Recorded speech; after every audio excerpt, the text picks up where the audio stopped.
Salam sehat untuk Sobat Sehat Bethesda. Saya Dr. Lisa Kurniasari dari Klinik Rematik Bagian Penyakit Dalam Rumah Sakit Bethesda, Jogja.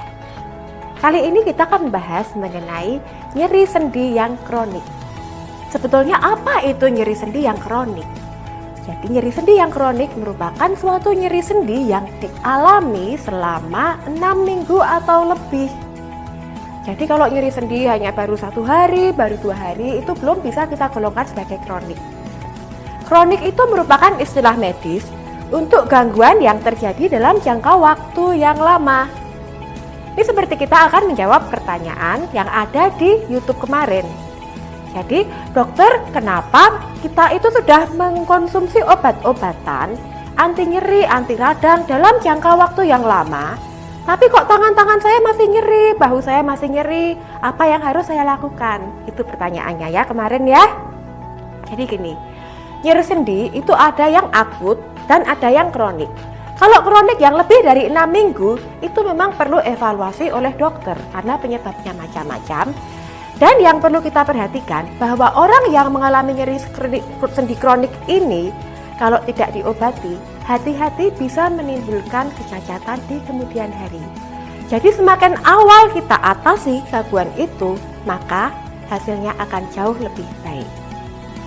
Biasanya nyeri sendi yang kronik ini memang sudah berobat kemana-mana, kemudian kita sudah memberikan obat anti radang macam-macam, tapi kemudian kumat lagi. Berarti dengan kumat lagi itu ada sesuatu yang mesti kita perbaiki. Tidak cukup hanya menggunakan obat anti radang saja. Misalnya, contoh orang yang mengalami nyeri sendi kronik ini adalah orang yang mengalami keadaan yang disebut artritis rheumatoid. Mungkin orang awam beranggapan bahwa rematik itu hanya artritis rheumatoid saja, padahal sebenarnya rematik itu merupakan suatu gangguan yang jauh lebih luas. Pada orang yang mengalami artritis rheumatoid, nyeri sendinya biasanya berjalan lebih dari 6 minggu. Kemudian biasa menyerang jari-jari tangan kita. Biasanya jari-jari yang di sini ya, kemudian bisa juga bahu, siku, kemudian lutut dan sendi-sendi yang lainnya.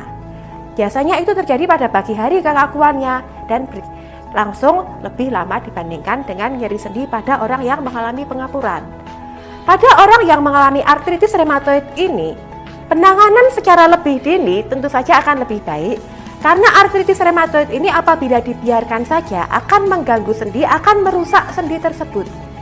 Sehingga bagi yang mengalami nyeri sendi kronik ini, segeralah berobat ke dokter.